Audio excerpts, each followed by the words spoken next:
I was in Bard College, 1971, looking in the periodical room, and Joe was on the cover of Art News, I believe. And I was interested in pop art, and I noted Joe, and then Interview magazine published some I Remembers in maybe 1972. And I thought, I love this guy. This is great. And so I was very much aware of Joe. Moved to New York in 73. And one night a friend and I popped in the Ninth Circle, which was, I think, on Christopher Street. And there was Joe. So being a shy art student, I went up to Joe and introduced myself and said, I think I made the mistake of saying, "You're my hero," which made him terribly shy and nervous. And I felt like I knew him through his I Remember, that you could just go up to Joe and he was already your friend. But he was so shy that I realized I was inflicting pain on him by trying to talk to him. So that didn't go too well. And I think it wasn't until about 1987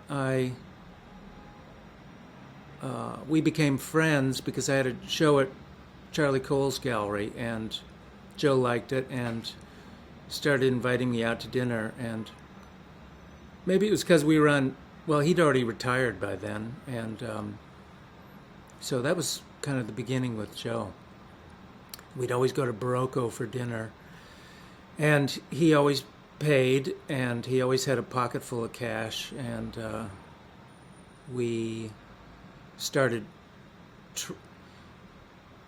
I really got to know him because he said, I want to give Kenward a painting for Christmas, and will you paint Kenward as a schoolboy? And I said, sure.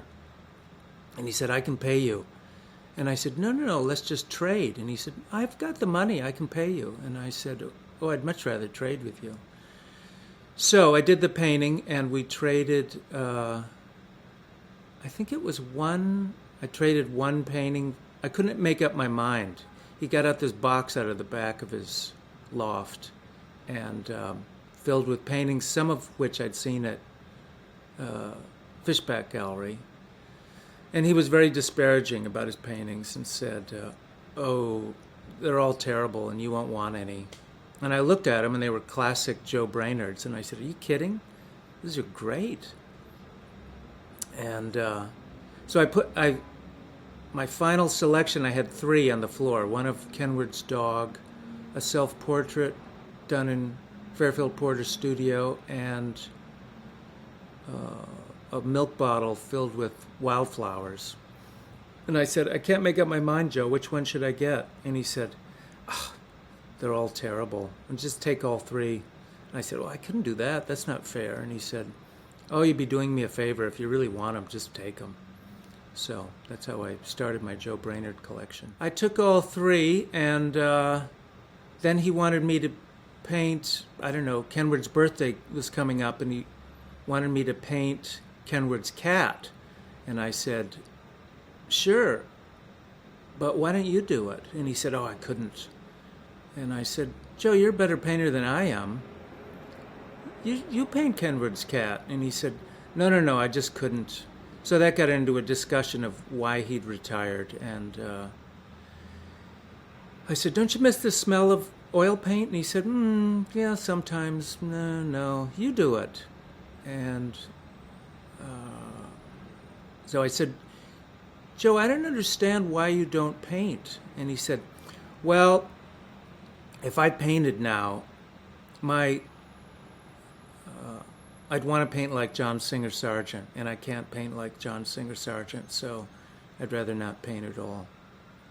So I painted Kenward's cat and got another painting, and anyhow, that kept up. Then he just kept getting paintings, and I was honored. I mean, he was still my hero. So I thought, I'm Joe Brainard's personal painter. This is great. And he always had kind of a movable collection in his loft. He had his dolls on the bed, and I mean, it was such a funny loft. He had an open kid's suitcase, like he'd take to camp, filled with his underwear, Fruit of the Loom underwear.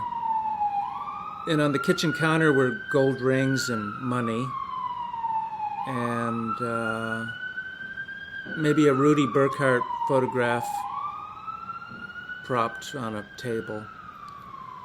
And every time I went, the art collection had kind of shifted, because he had a big back room for storage that he never had any of his own work up. I mean, as long as I knew him, he never really had a good word to say about anything he'd done. I mean, he was truly egoless and self-effacing. Joe was never very good on the telephone, and but one day I got a call, which a lot of people got. He knew he had AIDS, and so that day he called all his friends, and I'm sure he just had a list, and he was just making the call. And he said, "Duncan?" And I said, "Yes." And he said, "It's Joe." And I said, "Oh, hi, Joe. How are you?" And he said, "Not so good. I have AIDS." And I said, oh, that's terrible." And he said, "Yes, so I'm just calling you to let you know." And I said, "Okay." Anyhow, I never had a call like that before.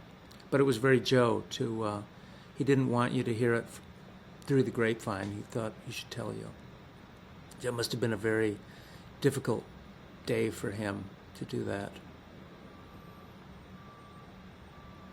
And then at the end, he had shingles. I guess the shingles came before the AIDS, but there were times when he wasn't feeling well, and I'd say, "Can I come over?" And he'd say, "No, Anyhow, there were bouts when he didn't feel like receiving visitors. And then at the end, I'd say, "Do you want a visitor?" And he'd say, "No, I mean, unless you have to for yourself, I'd rather you didn't, because I just feel too crummy." But I remember we did see each other during his illness, and I remember one funny thing. He was talking about his demise, and he said, "Well, there's one good thing." And I said, "What's that?" And he said, "I won't have to go to any more poetry readings." And I said, "Oh, well, there's that." And he said, "But you will." I said, "Yeah." So he was very matter-of-fact about it.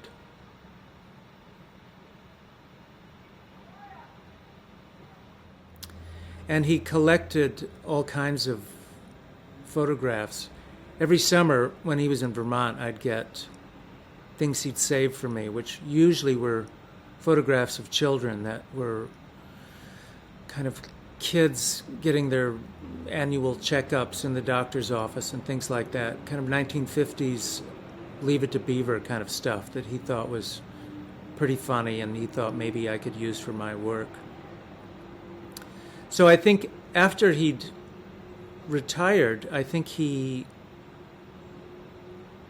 know. I definitely had the feeling that he was trying to fuel my creative impulses, and he did. And I always took him up on his suggestions, and I would make drawings from these things that he'd send me. So it was a way of kind of practicing artistry without actually doing it. So I was happy to be his surrogate in a way. He wrote short postcards, and it always said "Lots of love," triple underlined, Joe. And they were, he was a postcard collector, so he had a big, he had a lot to choose from, and they were always tailor-made for whoever he was sending them to. But sometimes it would be an envelope full of postcards with a short letter, just usually saying what he was reading, that was about it. I think he loved the summertime because it was the quietest and the most solitary. I think he was just out in the backyard reading. I remember one funny story. He was talking about Jimmy Schuyler had a psychotic breakdown at their house in Calais, Vermont. And Jimmy was, I think, Jesus, and Kenward was Judas in Jimmy's breakdown. And he was talking about how he's ranting and raving, and I said something like, "Oh, Joe, God, that's terrible." And Joe said, "Well, it wasn't so bad for me. I got to be John the Baptist."